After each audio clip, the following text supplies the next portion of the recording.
والصلاة والسلام على سيد المرسلين وعلى آله وصحبه أجمعين اما بعد۔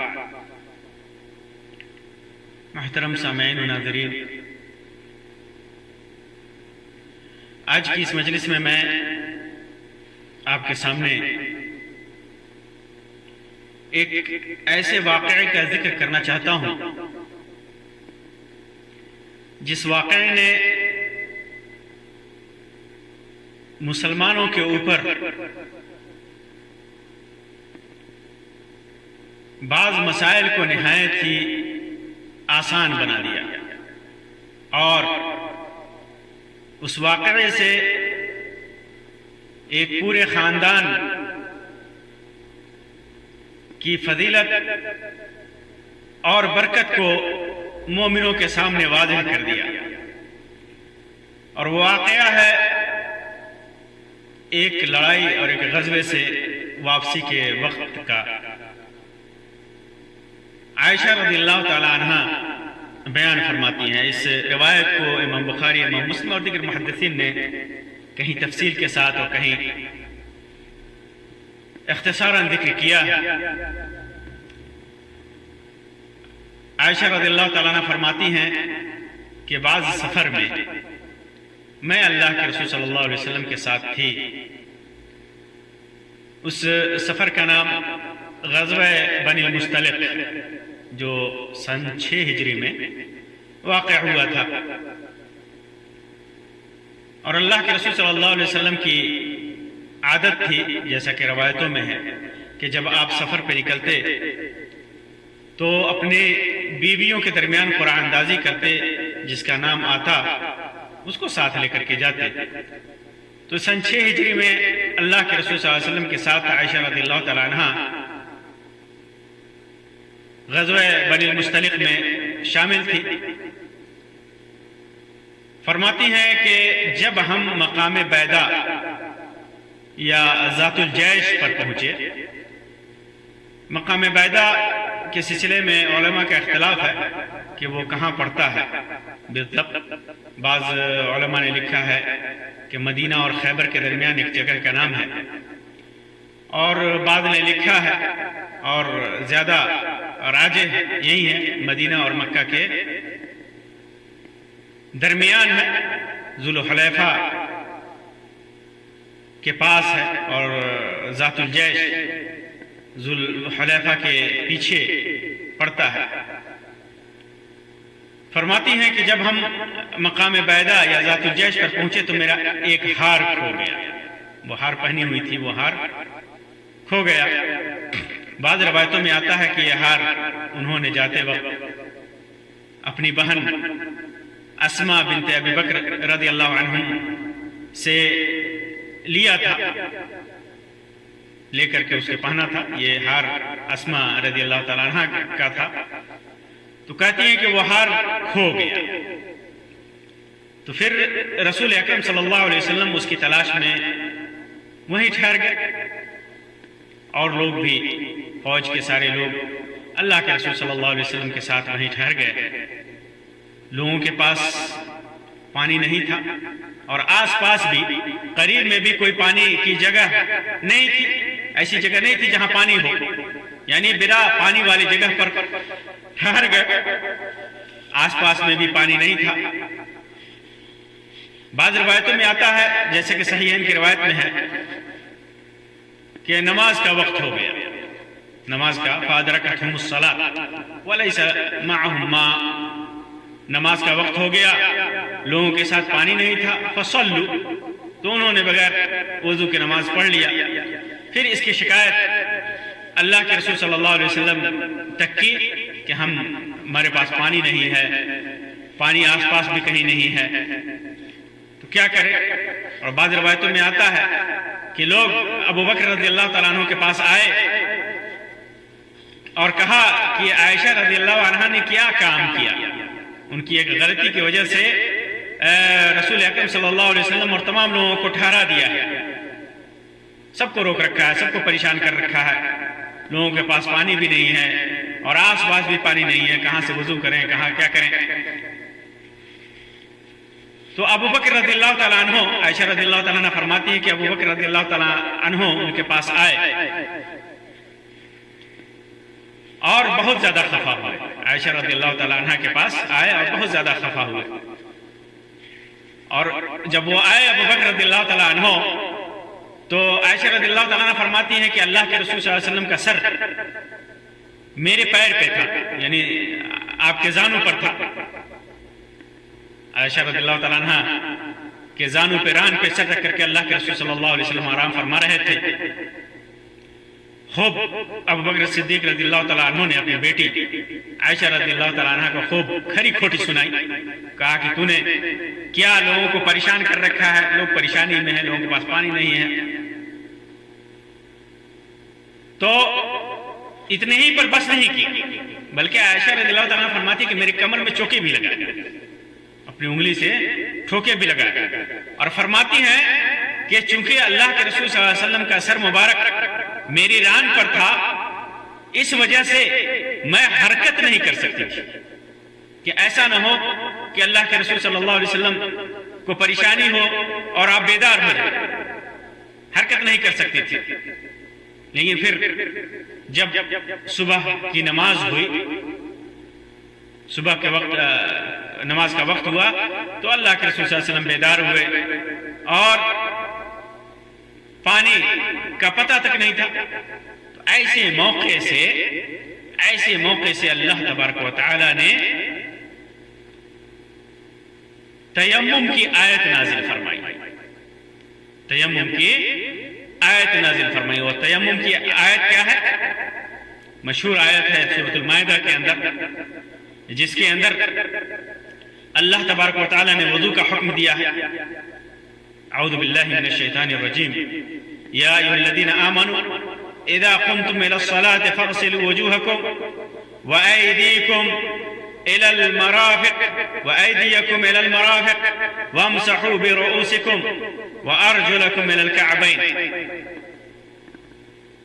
کہ اے لوگو، جب نماز کے لیے کھڑے ہو تو وضو کرو، اپنے چہرے کو دھلو، ہاتھ کو دھلو کہنیے تک، سر کا مسح کرو، پیر کو دھلو. اور اگر وَإِن كُنتُمْ جُنُبًا فَاطَّهَّرُوا، اگر جنبی ہو جاؤ، احتلام ہو جائے، بیوی سے صحبت کرو تو پاکی حاصل کرو. تو وضو کا اور غسل کا حکم دینے کے بعد اللہ تبارک و تعالی فرماتا ہے وَإِن كُنتُمْ مَرْضَىٰ أَوْ عَلَىٰ سَفَرٍ، اگر تم بیمار پڑ جاؤ، او علی سفر،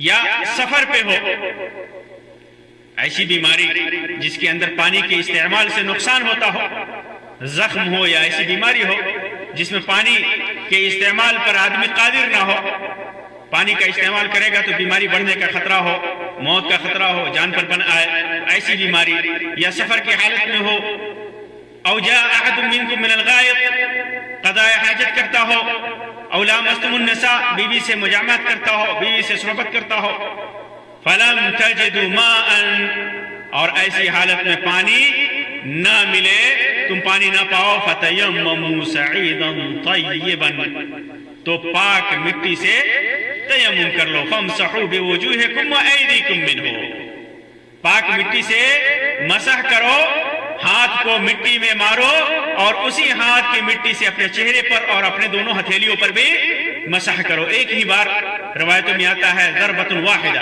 ایک بار مٹی پر ہاتھ مارنا ہے اور مار کر کے اسی سے اپنے چہرے کے اوپر اور ہاتھ کے دونوں ہتھیلیوں پر، کہنیوں تک نہیں، صرف ہتھیلیوں کا مسح کرنا ہے. وجہ کیا بتائی اللہ تبارک و تعالی نے؟ ما یرید اللہ لیجعل علیکم من حرج، اللہ تبارک و تعالی تمہارے اوپر دین میں سختی نہیں کرنا چاہتا، دین میں سختی کا ارادہ نہیں رکھتا، تمہیں حرج میں مبتلا کرنا نہیں چاہتا، تمہیں پریشانی میں مبتلا کرنا نہیں چاہتا. ولیکن یرید لیطہرکم، تمہیں پاک دیکھنا چاہتا ہے اللہ تبارک و تعالی. اللہ تبارک و تعالی تنگی نہیں کرنا چاہتا، اس کے باوجود اس کا ارادہ تمہیں پاک کرنے کا ہے. اور پاک کرنے کے جو ذرائع ہیں، پانی کے ذریعے بھی اور مٹی کے ذریعے بھی، تو تمہیں اللہ تبارک و تعالی پاک کرنا چاہتا ہے، ناپاکی کی حالت میں نہیں رکھنا چاہتا. پاک کرنا ہے، وَلِيُتِمَّ نِعْمَتَهُ عَلَيْكُمْ، اور تمہارے اوپر اپنی نعمت کا اتمام کرنا چاہتا ہے، اپنی نعمت پوری کرنا چاہتا ہے۔ اللہ تبارک و تعالیٰ کا ارادہ ہے کہ تمہیں اپنی نعمت دے، بھرپور نعمت دے، اور اس کے بدلے میں تم سے کیا چاہتا ہے؟ لعلکم تشکرون، تاکہ تم شکر ادا کرو، تو اللہ کا شکریہ ادا کرو، اللہ کا شکریہ ادا کرو۔ تو یہ آیت تیمم آسانی کے لیے مسلمانوں کے اوپر جو پریشان تھے، مسلمان پریشان تھے کہ پانی کہاں سے آئے گا، پاکی کہاں سے حاصل کریں، نوجوان تھے، بیویوں والے تھے، بیویوں سے صحبت کرتے، قضاء حاجت کرتے، پانی نہیں ہے تو پھر طہارت کیسے ہوتی؟ ایک مسلمان ہمیشہ طہارت اور پاکیزگی کا خوگر ہوتا ہے، کبھی ناپاک نہیں رہنا چاہتا۔ جو پانی نہیں ہے تو کہاں سے غسل کرتے، کہاں سے وضو کرتے، کیسے نماز پڑھتے؟ تو اللہ تبارک و تعالیٰ نے اس مشکل موقع کے اعتبار سے، اس مشکل موقع کے وقت آسانی کرتے ہوئے تیمم کا حکم نازل فرمایا، تیمم کی آیت نازل فرمائی، اور مسلمانوں کے اوپر قیامت تک کے لیے آسانی پیدا کر دی، مسلمانوں کے لیے اسلام پر، دین پر، شریعت پر، عبادتوں پر عمل کرنا آسان کر دیا، عمل کرنا آسان کر دیا۔ اس سے یہ پتہ چلا کہ اسلام، دین اسلام کسی بھی معاملے میں سختی کا خواہاں نہیں ہے۔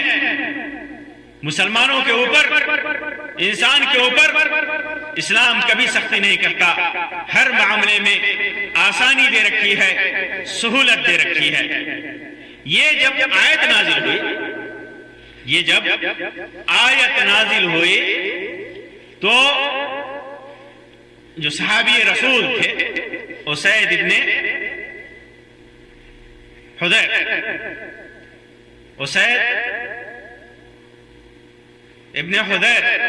اسید ابن عتیق الانصاری الاوسی ان کا نام تھا۔ یہ مدینے میں مسلمان ہوئے، جنگ بدر میں بھی یہ شریک تھے، جنگ احد میں بھی تھے، اس کے بعد کے جنگوں میں بھی تھے۔ اللہ کے رسول صلی اللہ علیہ وسلم نے جب ہجرت کر کے مدینہ آپ تشریف لائے تو ان کے درمیان اور زید بن حارثہ کے درمیان اخوت قائم کی تھی، دونوں کو بھائی بنایا تھا۔ یہ قرآن بڑی بہترین آواز میں پڑھا کرتے تھے، بہت ہی بہترین آواز میں پڑھا کرتے تھے۔ یہ سن 20 ہجری میں ان کی وفات ہوئی تھی، اور بقیہ غرقد میں جو مسجد نبوی سے قریب ہے وہاں پر ان کو دفن کیا گیا تھا۔ یہ اس جنگ میں شامل تھے، یہ ان لوگوں میں سے تھے جن کو ہار کی تلاش میں اللہ کے رسول صلی اللہ علیہ وسلم نے پیچھے بھیجا بھی تھا کہ جاؤ ہار کی تلاش کرو، ہار کو تلاش کرو، ان کو بھیجا بھی تھا، لیکن وہ ہار نہیں ملا تھا، ہار نہیں ملا تھا۔ ہار ملا کہاں؟ جب تھک کر ہار گئے تو اونٹ، جس اونٹ پہ عائشہ رضی اللہ تعالیٰ عنہ سوار تھی، اس اونٹ کو جب اٹھایا گیا تو اس اونٹ کے نیچے وہ ہار پڑا ہوا تھا، وہ ہار اس اونٹ کے نیچے پڑا ہوا تھا۔ تو ایسے موقع سے جب عائشہ رضی اللہ تعالیٰ عنہ کے ہار کے گم ہونے کی وجہ سے، آپ کی وجہ سے، چونکہ قیمتی ہار تھا اور اسما رضی اللہ تعالیٰ عنہ کا ہار تھا، دوسرے کا ہار تھا، اس وجہ سے پریشانی تھی، اسے تلاش کرنا تھا۔ اور ایسے موقع سے اس پریشانی کے عالم میں بھی اللہ تبارک و تعالیٰ نے مسلمانوں کے اوپر ایک ایسی آیت نازل فرمائی جو قیامت تک کے لیے مسلمانوں کے لیے خیر اور برکت کی حامل ہے، جس کے اندر خیر اور برکت ہے، خیر ہی خیر ہے، برکت ہی برکت ہے۔ اسی وجہ سے اسید ابن حضیر رضی اللہ تعالیٰ عنہ نے کہا، کیا کہا؟ ما ہی بأول برکتکم یا آل ابی بکر، اے آل ابی بکر یہ تمہاری برکت پہلی نہیں ہے، پہلی برکت نہیں ہے، یہ تمہاری پہلی برکت نہیں ہے، تمہاری برکتیں تو بہت زیادہ ہیں، بعض مفسرین لکھتے ہیں کہ اور بعض علماء کی یہ شاید اشارہ ہے ان برکتوں کی طرف جو اس سے پہلے خاص طور سے واقعہ افک میں، افک کو جو عائشہ رضی اللہ تعالیٰ عنہ کے اوپر منافقوں نے جھوٹا الزام لگایا تھا بدکاری کا، پھر اللہ تبارک و تعالیٰ نے آپ کی برات نازل فرمائی تھی. اور اس واقعے کے اندر، افک کے واقعے کے اندر لمبا واقعہ ہے، انشاءاللہ کسی مجلس میں اس کی تفصیل میں بیان کروں گا. لمبا واقعہ ہے، اس کے اندر بہت سارے احکام اور بہت سارے مسائل اور بہت ساری باتیں مسلمانوں کے تعلق سے، مسلمانوں کے دشمنوں کے تعلق سے، منافقین کے تعلق سے اس واقعے کے اندر مذکور ہے. بہت ساری عبرتیں ہیں، بہت سارے دروس ہیں، تو اس کے طرف شاید اشارہ ہو. تو کہا کہ یہ تمہاری اے آل ابو بکر، یہ تم لوگوں کی پہلی برکت نہیں ہے بلکہ تمہاری برکتیں بہت زیادہ ہیں. یہ عائشہ رضی اللہ تعالیٰ عنہ آل ابو بکر کی برکت کا اثر ہے کہ قیامت کے لیے اللہ تبارک و تعالیٰ نے تیمم جیسے آسان اور بہترین حکم نازل فرمایا. انسان کے پاس جب پانی نہ ہو تو انسان پاک مٹی سے تیمم کر کے اللہ کی عبادت کر سکتا ہے، اللہ کا ذکر کر سکتا ہے، قرآن مجید کی تلاوت کر سکتا ہے، کوئی بھی عبادت انجام دے سکتا ہے. صرف نماز کے لیے نہیں، انسان اگر محتلم ہو جاتا ہے، اسے احتلام ہو جاتا ہے، ناپاک ہو جاتا ہے، بیوی سے صحبت کرتا ہے، ایسی حالت میں بھی آدمی مٹی سے تیمم کر کے پاک ہو سکتا ہے. اور بیمار ہے، پانی نہیں چھو سکتا، ایسی حالت میں ہے، تب بھی مٹی سے تیمم کر کے پاک ہو سکتا ہے. تو اس آیت کے اندر، اس واقعے کے اندر، اس حدیث کے اندر بہت ساری عبرتیں ہیں، بہت سارے دروس ہیں، بہت سارے فائدے ہیں. سب سے بڑا فائدہ تو یہ ہے کہ تیمم کی مشروعیت اس سے ثابت ہو رہی ہے کہ تیمم مشروع ہے. تیمم کرنا اللہ کا حکم ہے، اللہ تبارک و تعالیٰ کی طرف سے آسانی ہے. دوسرا مسئلہ اس سے ثابت ہوتا ہے کہ اسلام دین رحمت ہے، اسلام دین شفقت ہے، اسلام آسانی کا دین ہے، رحمت کا دین ہے، سختی کا دین نہیں ہے. تیسرا مسئلہ اس سے ثابت ہوتا ہے کہ تیمم پانی نہ ملنے کی حالت میں بھی، اور پانی موجود ہے اور آدمی بیمار ہے، نہیں استعمال کرتا، اس حالت میں بھی آدمی کر سکتا ہے. تیمم اس کے لیے مشروع ہے، جائز ہے.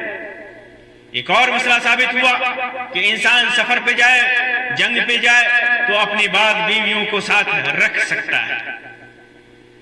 تیسری چیز، ایک اور مسئلہ اس سے ثابت ہوا کہ عورتیں ہار وغیرہ استعمال کر سکتی ہیں، اپنے شوہر کے لیے خوبصورتی اور زینت کے اسباب حلال حد تک، جائز حد تک استعمال کر سکتی ہیں. اور کسی عورت کے پاس اگر کوئی زیور نہیں ہے تو کسی دوسری بہن سے، دوسری عورت سے عاریتاً لے کر کے پہن سکتی ہیں.